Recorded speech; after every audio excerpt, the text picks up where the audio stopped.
Hello, I'm Dr. Scott Wattier. And I'm Tommy Welling, and you're listening to the Fasting for Life podcast. This podcast is about using fasting as a tool to regain your health, achieve ultimate wellness, and live the life you truly deserve. Each episode is a short conversation on a single topic with immediate actionable steps. We cover everything from fat loss and health and wellness to the science of lifestyle design. We started Fasting for Life because of how fasting has transformed our lives, and we hope to share the tools that we have learned along the way.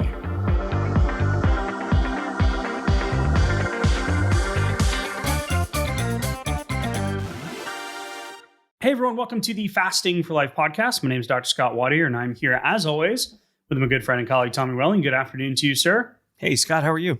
Doing fantastic, my friend. Today's conversation is going to be a good one. I'm going to put it out there into the universe.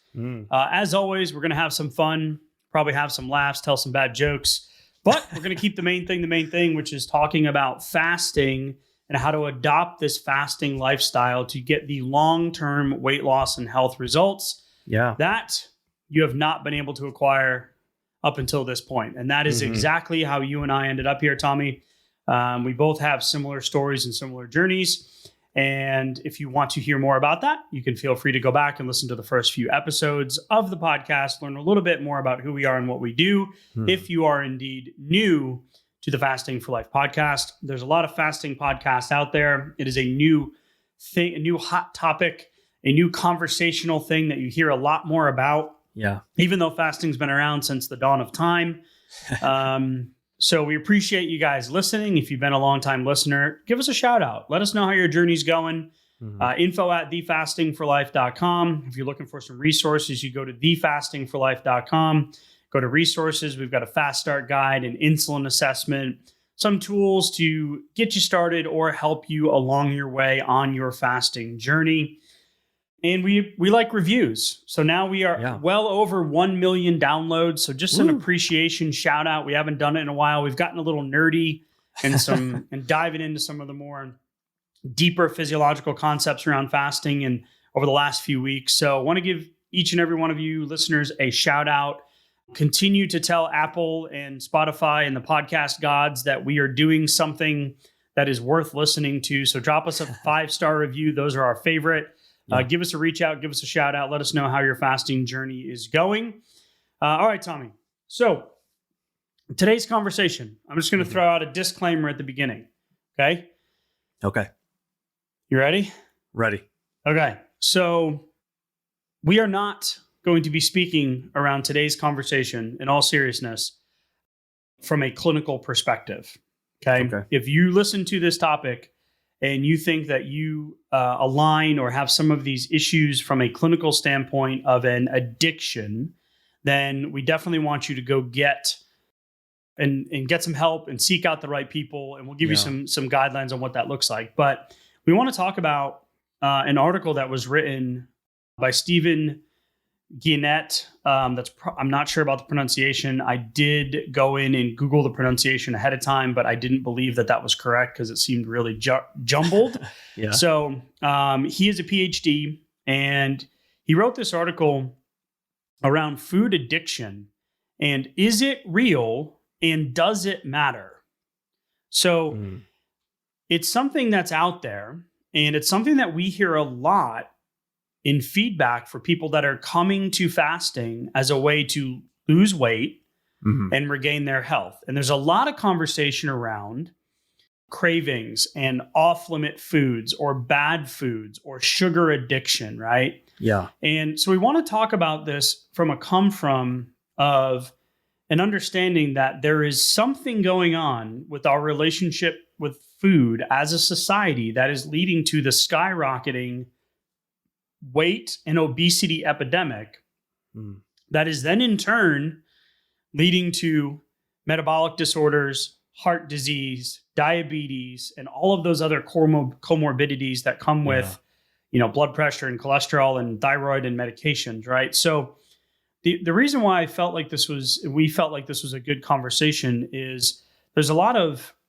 correlations between our own personal journey and foods that we crave and dare I say we're addicted to. So, just overview, food addiction, like drug addiction, is not in the DSM, right? It's not in the Diagnostic and Statistical Manual of Mental Disorders.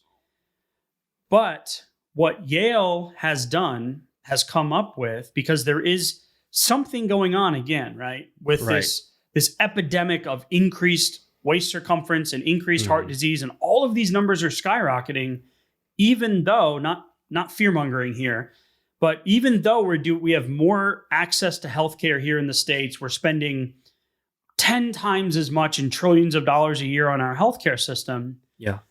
But we can't seem to get a handle on what's happening when it comes to our food supply and our manifestation of our behaviors. So it's really cool, because we're going to speak through this from our own personal experience, that there's a new tool that's come out, because a lot of this research is new, right?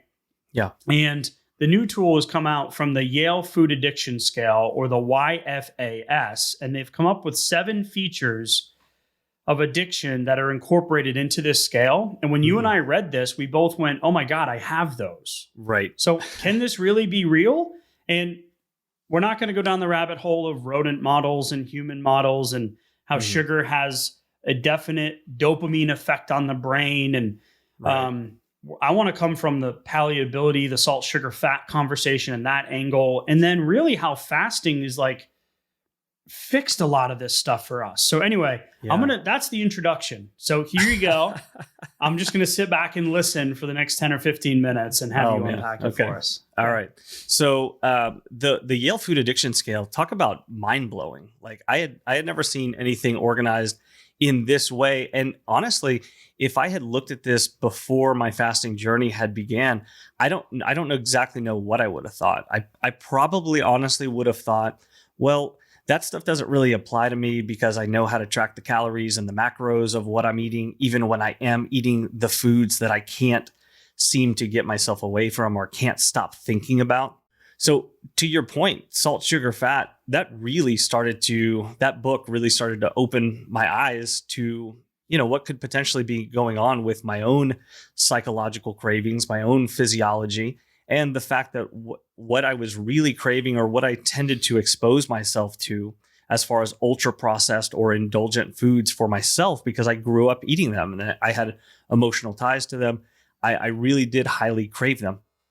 Those were things that I couldn't separate myself from mentally. I could put them off. I could diet, exercise vigilantly, religiously even, and put them off for a while, but I would be craving them. I would be looking forward to them. I would even look for any excuse to jump off my diet bandwagon for the week by Thursday or Friday. Hopefully my wife was on board, like, hey, hun, what are we eating for dinner tonight? Like, oh yeah, we already have that prepped, right? but you don't really want to eat what's in the fridge, right? Maybe we should just get a pizza. How does that sound? And then just kind of floating it out there. And if she grabbed onto it, it was like, yes, all right, cool. So I'm kind of off of this wagon, at least for the next couple of days. I can have some more of these highly craveable foods. That'll be okay through the weekend. And then I'll get back on board Monday. This was the cycle that I lived for years and years and years. And when I look at this Yale Food Addiction Scale, there are 7 points here.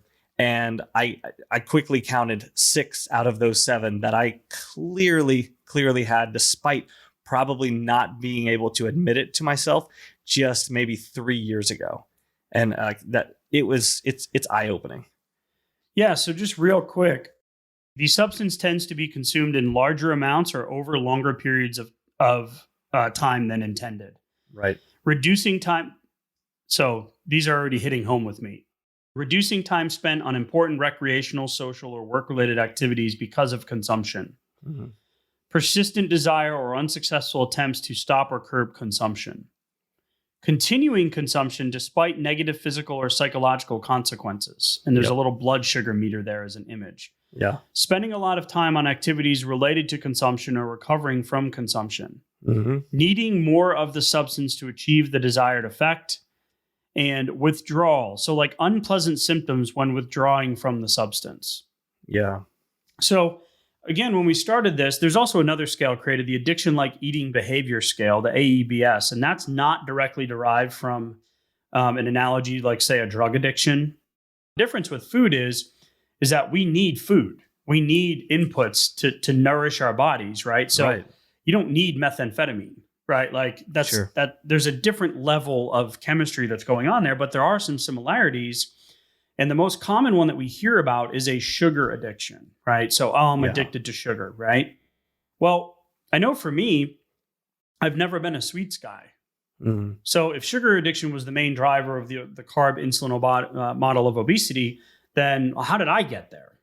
Right? I fall more into the fat and also the savory type category, right? Salty, crunchy, that kind of stuff. Yeah. That's more me. And I'll sit there, and this is what I used to do with the big bag of Skinny Pop or the bag of potato chips, or that was me. Like, I would always just sit there, and we'll talk a little bit about those different scenarios and how we can combat them and give you some action steps. And fasting obviously is going to be the top of the list. And we're going to talk a little bit about fasting a little differently today in terms of choosing your fasting windows, or choose your own adventure. But the thing with sugar, and it's the most common one, so I just want to mention it, is that, looking at the consumption of sugar over the years, sugar consumption's actually gone down recently, but the obesity, overweight categories and those statistics are continuing to go up, right? So is sugar a problem? Yes, it's everywhere. And the USDA claims the average American consumes about 156 pounds a year, or 34 teaspoons of sugar a day more than what our body needs. So 6 teaspoons a day for women, 9 teaspoons a day for men is the recommended amount. But if sugar consumption has gone down dramatically recently, and we're more aware that big food exists, and the salt, sugar, fat book, these genetically modified Twinkies that can, survive for decades on the shelf, right? Not real food. The problem is that, when we're looking at the sugar consumption, that's where we get into the blood sugar swings, we get into insulin resistance, we get into a quick energy spike in the body, which then can cause that crash. It can also decrease, BDNF, which is brain-derived neurotrophic factors, and that really can not allow our neurology, our neuroendocrine system to function properly. Brain fog, post-lunch crashes, and all that. So that's the most common one. But what I love about the scale is that it kind of nailed me to the cross, right? Just like it did for you. You're like, wow, I had 6 out of 7 of those. Yeah. And it was like, did I always have these? Like, did I just not realize that I had them? And I couldn't really see the picture frame from inside the picture. It was like, I couldn't even understand that these were limiting not only my own results, but my own psychology, until I started consistently applying fasting. Because once I started doing that gave a little bit of built-in separation for myself, to where if I set a timer for 16 hours and I'm not going to eat anything for that 16 hours, well, guess what? That's 16 hours that I might have these cravings, but at the same time, assuming I stick to that 16-hour plan, I don't have the input. So I'm not going to stop by my local fast food place. I'm not going to order a pizza. I'm not going to expose myself to whatever that highly craveable food is for at least the next 16 hours. And now I have a little bit of time to think about it. So if I spend an hour of that time reading Salt, Sugar, Fat, I learned something new about potentially one of the foods that was so craveable for me. I might have a little bit more mental ammunition to go, yeah, you know what? Maybe that particular habit's not really serving me super well. So maybe I'll limit my exposure even a little bit longer. Maybe when I break this fast, I'm not going to break it with that highly craveable food, even though I kind of like to. Maybe I'll separate myself a little bit further, which I think was like, I feel lucky that was built in to my fast, because I don't know if I would have gotten there like just on my own. Like, I never had that thought that I needed to do that to separate myself, but it kind of just happened when I started fasting.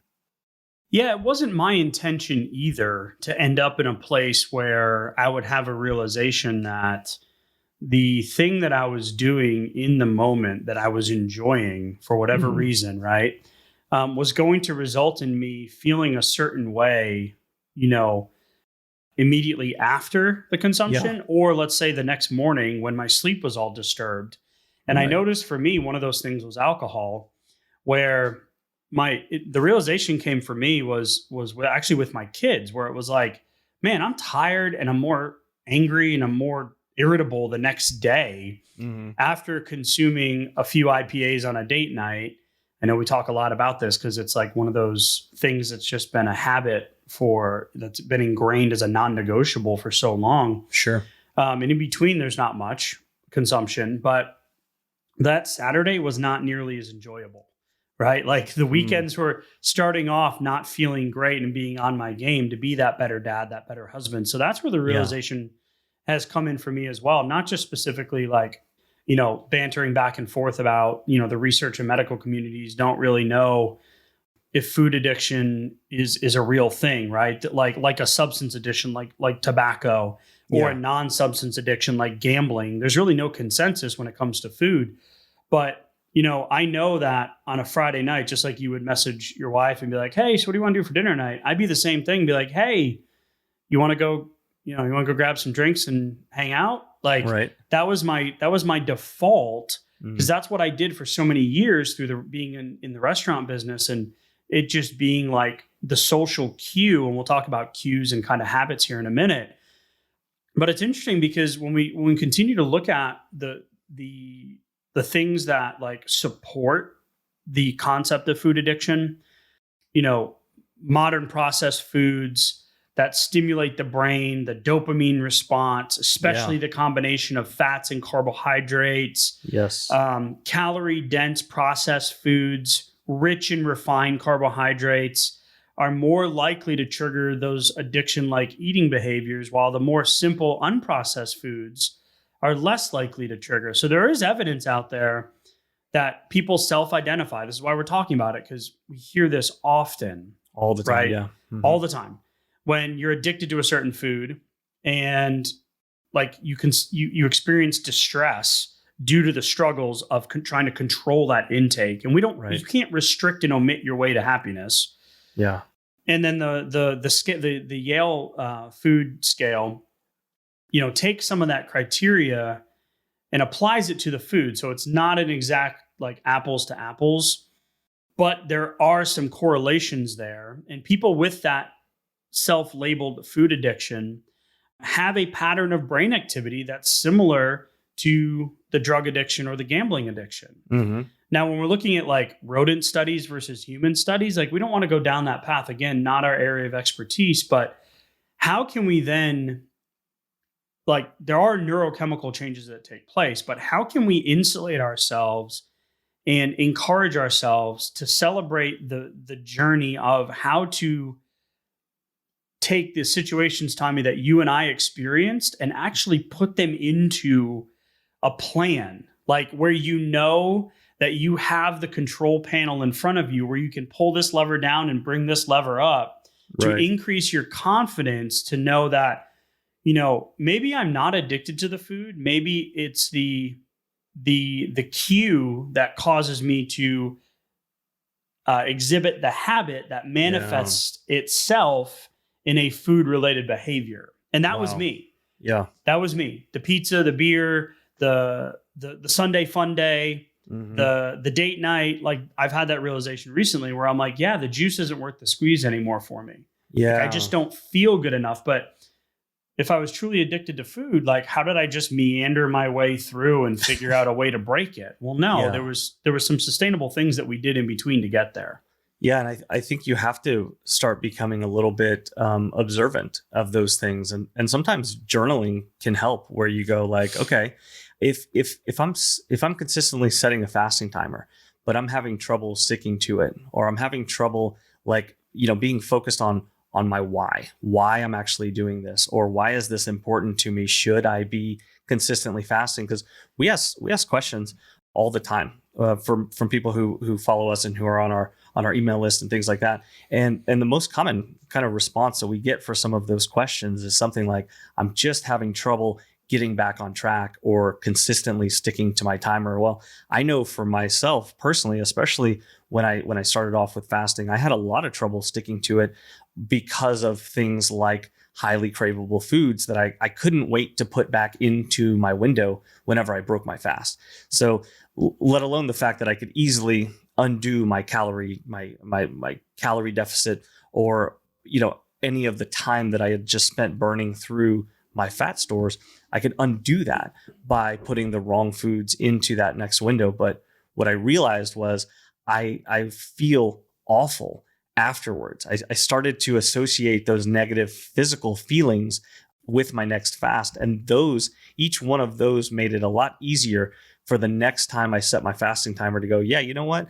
I don't want to break my fast that way again, because that was not fun. I don't want to feel like that again. So that started to make it like a more natural process, to where I wasn't just clawing my way to good habits. It felt like, yeah, I'm making different choices because that's how I want to feel.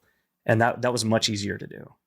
Interestingly, out of this article, right, that Dr. Stephen had done this, like, if you look at I want to come back to that point. And I have a point of going back just a second, is if you look at the references, there's like 50 references in this article, like considering the definition, a critical exam of practical implications derived from food addiction concept, food rewarding cocaine increased extracellular dopamine in the nucleus, which foods may be addictive. So to your point of not just stumbling upon this, it was the consistent repeatability and sustainability of those fasts that, in my opinion, really balanced out my cravings and my blood sugar, which can also lead to those things. Yeah. But one of the last takeaways I want to mention is that in here, there's specific research that hits on energy restriction and other weight loss diets, including those based on calorie restriction and carb restriction, directly reduced food cravings.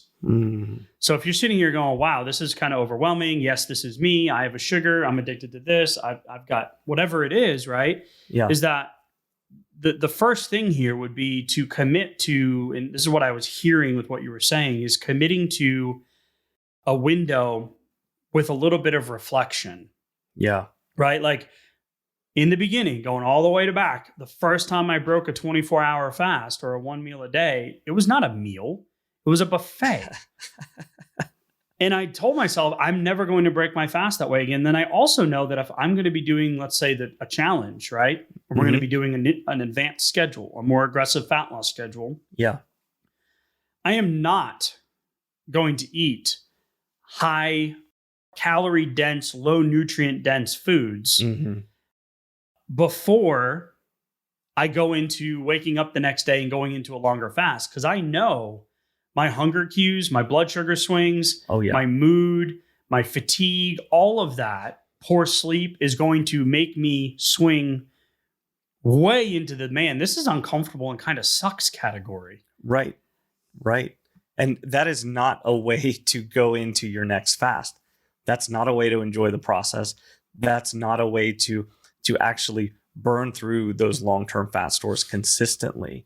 That's not a way to gain momentum within the process. Like you have to set yourself up for success, and it looks very different from what you just described. It looks like intentional, a little bit of planning, and realizing when you feel bad with certain foods, and then doing something a little bit different intentionally and consistently.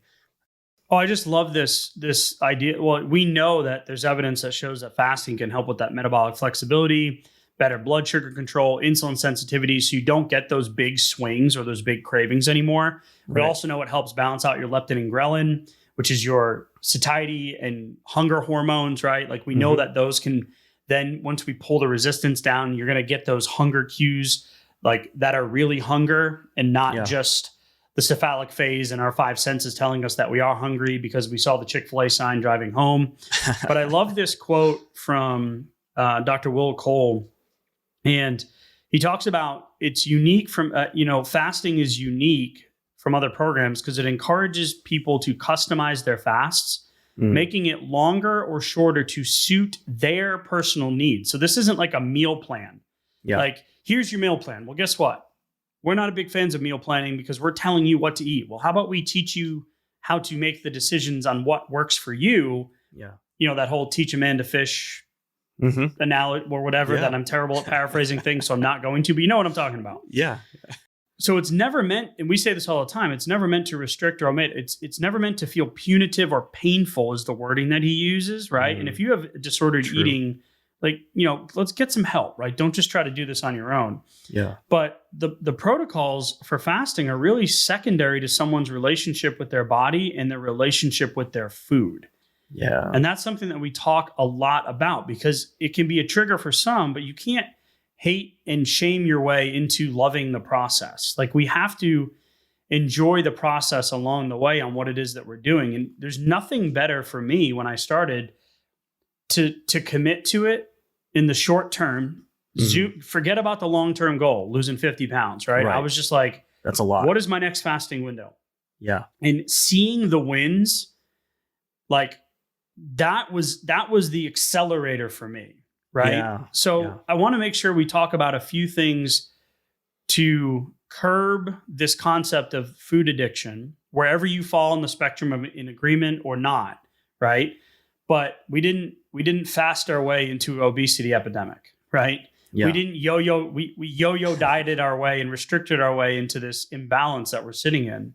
Yeah. So I want to make sure that we talk about some actionable things that we can do to stop that, in my opinion, which is that emotional cue, which is where we talk about the HALT BS method and making sure, like you said, journaling, but we're identifying, like, what's my eating type? Like, where do I go awry? Do I overeat, you know, and eat to excess and then feel uncomfortable and go back for seconds, even though I shouldn't? This is the mental chatter component. Yeah. Am I a grazer? Do I just snack when I'm bored or sit in front of the TV and just open the bag and next thing I know, the bag's gone? Am I more like the professional, you know, I travel a lot for work, so I'll go and I'll have big lavish dinners and then drinks with the clients after? Right. Or do I overindulge at restaurants? Is it like I'm going to start with a drink, go to the bread, go to an appetizer, go to a salad, go to a dinner and take home a dessert? Right. or like, the desktop diner. Now, today's world, we all work from home. Am I just, like you say, Tommy, the revolving pantry door? So you need to know where you are and what your kryptonite is and identify it first and foremost. There's a lot there. You mentioned the HALT the BS method. Right. And I know a lot of folks. Yeah, we need a framework because that was a lot of jargon. So yes, thank you. It was great. The HALT the BS is basically looking at what are those reasons behind those triggers that might lead you to the behaviors that you'd rather not see, or you want to curb, or you want to get away from. Well, if you take a look and think about it like a checklist, like, am I hungry, angry, lonely, tired, bored, or stressed? Those are the most common reasons why we will go to food, especially those craveable ones or the ones that make us feel a little bit better, whether it's because it's a little endorphin rush or a little dopamine. Just it makes us, we have some happy hormones, some happy chemicals that kind of come out, or it reminds us of a happy time or something along those lines. It kind of, like they say, eating your feelings sometimes. I've done that thousands of times. So if you are feeling one of those ways when you find yourself reaching for that food that you don't want to be reaching for, or it's not serving your goals, then take a step back, count down 5, 4, 3, 2, 1, even set a timer for 5 minutes, 10 minutes, walk away from the situation. When you come back, when the timer goes off, you're likely to have kind of rebalanced that emotional state and not feel like you need the food to kind of fill that in the moment. And then, if you're in the middle of a fast right then you can just get right back to where you were and, just keep crushing that fast right there. Yeah. And I love it. So the HALT's important, right? HALT, right? Hungry, angry, lonely, tired. But the B and the S are so much more important for me. Am I bored and am I stressed? So, like, identifying those cues again. I know we've said this a lot, but what time of day do you crave the food, or what time of your fast is it? And typically for me, it was between 1 and 3 p.m. Okay. And for a long time, it was post dinner. It was post closing my window when I was doing 1 meal a day with dinners. So what moods make me crave certain foods? In what situations do I typically overeat? With what people do I usually eat the wrong foods with? That's a big one. Mic drop right there. Yeah, right. So just silence. Which people do I typically overeat? And what places usually end up causing those cravings? Right. So is it the bakery at the grocery store? Is it so we need to identify where the mental chatter begins. And then we want you to swap the routine.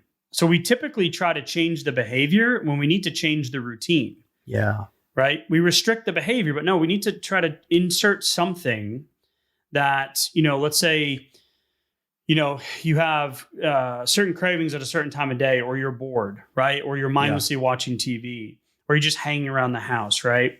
You need to know that at this time every day, maybe it's time to go for a walk. Right.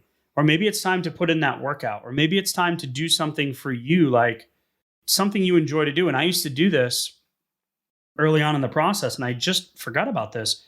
When I would hit those points, if I stayed in the house, because I work from home, this was after being in practice and out of the house all the time, where convenience was more the issue. But in the home, it was more of like I just milling around the house. I'm going to take a break from my calls. I guess I'll go upstairs and open the fridge, right? Growing up, I can hear it in my head, like, close the fridge, close from the my fridge, dad. Get out of the pantry. Go outside. You're bored, right?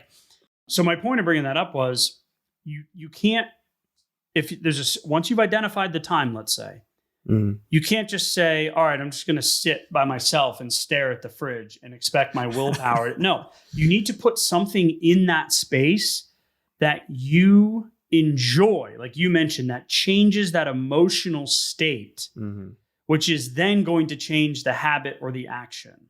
Yeah. It can't be like, I'm going to go do something I don't like, because you're not going to keep doing that. No, it needs to be the opposite of that. This is one of my favorite things to do. And I did a lot of this early in the process. Was I started to make lists of the things that I really enjoy doing. Oh, I forgot to mention it. I used to take the dogs to the park. Yeah. I loved taking the dogs to, thank you. I totally forgot, land the plane. I used to take the dogs to the park and just throw the Frisbee outside in the cold, in the sun. And I would come back and I'd be like, I wasn't even hungry. Right. But put your favorite stuff in those toughest times of whatever fast it is. Doesn't matter how long or how short the fast is, but you should have this list of things that you can go to, because that's, you talk about positive reinforcement. You talk about casting a vote in the right direction to undo years and years and years of these behaviors that we've stacked on top of each other. We have reps and reps and reps that we're trying to undo here. Well, you're going to need some firepower for that. You're going to need to start putting those things in place intentionally, because, one of the other things that we hear for folks who, come into our group or come into a challenge is that when they're struggling with really highly high food craving problems, where they're thinking about these foods a lot, it's making them, or they feel like they're breaking their fast prematurely because they're just thinking about these foods. A lot of times they're having these big swings because they're doing multi-day fasts that they think that's going to be the holy grail to break these cycles. And so doing 2 and 3 and 4 and 5 day fasts, but then just coming back and almost binge behavior sometimes. I've been missing out on all of these foods I've been thinking about for the last several days. And then they get off the rails. So it's these huge swings on the scale, in the psychology, in the reinforcement of the process. And then it feels like I can never really gain traction like this. So it's okay to focus on the shorter fast. Getting the consistent wins is going to be so much better for healing the food cravings, getting momentum on the scale with your fasting results, versus trying to just be a fasting hero, right? Yeah, and it's what I'm hearing there is almost putting in a couple of simple rules, couple of simple just basic frameworks where I know the triggers that I used to have, but now I don't have them anymore. But it didn't happen overnight. Fasting is simple. Yeah, stop eating. But it's not always so easy. So putting in a couple of frameworks that you can rely on, because it eventually they become habits, right? Let's just use, for me, it's I don't eat chicken wings anymore. I just don't eat them. Did you used to? Oh yeah, all the time. Especially when back in the day, Yeah. Like football, restaurant business, restaurant manager, part owner. Like it was my go-to, right? So I can't just have one chicken wing. Right. And I'm not going to go and order 6. Yeah. I'm going to order 25. So now when I do it, it is like super celebratory. Maybe the 1 or 2 times a year that I get to play golf, I'll go get wings. But then it's like, all right, I know it's coming. I'm planning for it. But it's like, in the interim, if you're struggling with certain foods, then why not, for the short term, take your willpower out of it and just be like, I don't eat French fries. Yeah. Give yourself a break.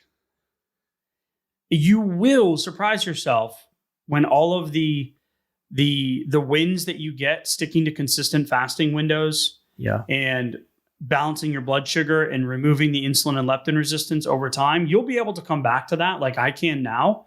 I can go eat them and then I don't want them again for 6 months. But before, I used to think about like all the time going past my favorite wing place. Yep. I used to work back in the day at a college bar and it was 10-cent wing night. You better believe that like I look forward to that every single week. And I went home with containers full. So yeah, no wonder. I mean, that would be so hard to stop thinking about. I mean, like think about how much thought went into that way back in the day. And even $5 worth would have been, 2 or 3 meals worth of wings, where you're thinking about it over multiple days. And then you had to drudge through the next 3 or 4 days before they had 10-cent wing night again. Right. Yeah. Your willpower is going to run out in these situations. Right. Yeah. Which it's just going to. So yeah, the last one I really want to unpack just a little bit, Tommy, as we mentioned, is the social networks. And there's studies that show that there's correlations between the groups that we so-called run in, right? Yeah. And the fact that obesity can happen in clusters, and there's a social connection to that. Like the brother and sister study where, if a brother tends to show, abnormal eating patterns or obesity or whatever, then the sister or the younger siblings are going to as well. And I know for me, being a very social being back in the day, that, it was part of the routine. It was like, hey, we're going to get together and go do this. But making sure that we're, leveraging the external triggers from the people outside of you that have a potential control on your fasting window and your food choices. Yeah. So being able to say no, or insulating yourself from those situations, so you make the decision when you get to decide when you're going to consume, indulge, break a fast, etc. And it's just, we hear so much of my husband said this, my wife wanted to do this, my family's coming in town, we had a pop-up, insert social gathering here. Some of those things can really become immediate yeses when they should be maybes or occasional yeses, or let me give it some thought and see if I want to participate, or maybe I'll participate in a little different way, because you know what, that fasting window for that time really is non-negotiable for me, but I do still want to partake in the social aspect of it. And that's okay too. And that can feel a little bit weird, especially early on in the process. But this reminds me of that saying, like, you want to be a successful person, then, go hang out with 9 other successful people, right? And you'll most likely be the 10th. Well, the same thing goes for obese or healthy or unhealthy, or insert whatever here. There's a good chance that you end up kind of as you end up being highly influenced and somehow related in a lot of ways to your social network that you spend the most time with. So that's an important consideration. So drawing some healthy boundaries, especially early on in your fasting process. That's why we joke the first 2 rules of fasting, right? Don't talk about fasting. But at the same time, if you need to draw some healthy boundaries, because just like highly craveable foods, your outside network is tending to steer you in the wrong direction more of the time than you would like, then it's time to start saying no to some things, or saying, well, you know what, I'm doing this a little bit differently now. Or you need to find a fasting buddy, because there's not, especially in the beginning. That's why the first 2 rules are the rules, right? Yeah. Until you get some wins and you see the weight loss and people ask you what you're doing, and then you tell them you're fasting, and then they revolt against the thought. Like, why would you do that? Right. So there's layers there that we are swimming upstream. We are doing something different. You know, there's a whole host of stumbling blocks in those conversations when you're new to it. But that study that I referenced, I want to be really clear on the numbers. It was from the New England Journal of Medicine, the spread of obesity in large social networks over 32 years. So it was 12,067 people. It was a large study, but 57% increase of becoming obese if you had a friend that became obese in the same given interval. So like with a 95% confidence interval, like siblings was 40% with a 95% CI. And then spouses was 37%. So the effects were not seen among neighbors, like in the immediate geographical locations and stuff. Yeah. But it was, there were phenomena that appeared to be relevant in the biological and behavioral trait of obesity. And it seems to spread through social ties, right? Sure. So even if it's not a conscious thing, you know, being around, like you said, you know, you hear this in mentorship programs for business all the time, right? Show me, you know, I'll show you your results if you show me the 5 people you spend the most time with, right? Right. And it's like, there's some truth to that. So we're not saying, you know, fire your husband or wife, cancel all of your friends, right? But just be aware that there is a external trigger or control sometimes where these people don't, and not to say they don't, but they don't understand what you as an individual are going through, or what your health goals are, or what your why is, or why you even started fasting, or how many years you've actually struggled with weight. Or so many times do we hear like, this started for me when I was a teenager, especially in women or in girls. Or, you know, we have similar things where it was like, for me, my nickname in gym class was Fat Face Wadier. Like that was literally it. That was my like I have a big head. I have to order hats specially online for a fitted hat. Like I have a large dome. It's a 7 and 7/8. Like it's big. Okay. So I can't just go and buy a hat, you know, first world problems off of the hat rack. Yeah. Right. Right. And I have always grown up. Oh, look at his cheeks. They would grab my cheeks. Right. Even after I lost all the weight, I still have a big head and I still have cheeks. Like that is me. It's not going away. But a lot of this stuff, comes from so long ago. So these external situations, things that people say, they don't even realize like what you're doing or what you're trying to do. So I just encourage, if you're sitting here, we talk about this as like the marriage merge. If you're sitting here listening, well, how do I have these conversations? Well, here's my rule. Keep it to yourself until you're confident enough to be able to have that conversation. Yeah. If you're fasting and, how come you're not eating? You're 10 pounds into your 50-pound journey. Wait till you get to 30 pounds, because when you get to 30 pounds, people are going to ask you, wow, what are you doing? And you're going to have so much more confidence to be able to handle that situation, because it is a real thing. It is that external cue or control from the social aspect. There's everything.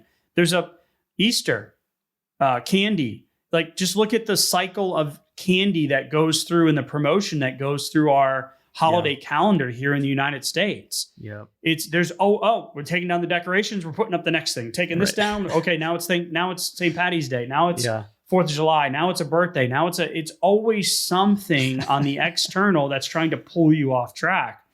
So really finding a fasting buddy, going to the Fasting for Life community group, getting in the group, listening to the podcast, sharing the message with a friend, finding like those things can really help on this journey as well.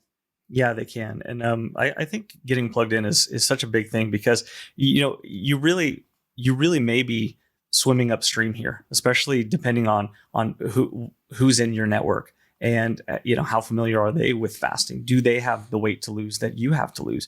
I just think it's a great point, because I was just remembering going through the grocery store recently, seeing these different like multicolored cakes, you know, like, so we're over here in Houston and it was like king cakes everywhere. And so those are for Mardi Gras, right? But just a few weeks back, it was like Valentine's cookies everywhere. And before that, it was New Year's this, and it was Christmas that, and it was pumpkin pie. And it was like, there's never not a theme of these highly, highly craveable, high fat, high carb, desserts, the things that if you're not careful, you can pack them on top of the food that you've already eaten, on top of the good nutrition that you've already had.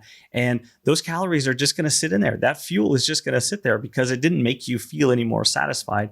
Now you're probably going to need to just set a timer and have some time to burn through those, because you're not going to be able to go have a piece of pumpkin pie and then go straight to the gym for 2.5 hours of rigorous exercise to kind of quote unquote, burn that off immediately. You're probably going to have to wait that one out.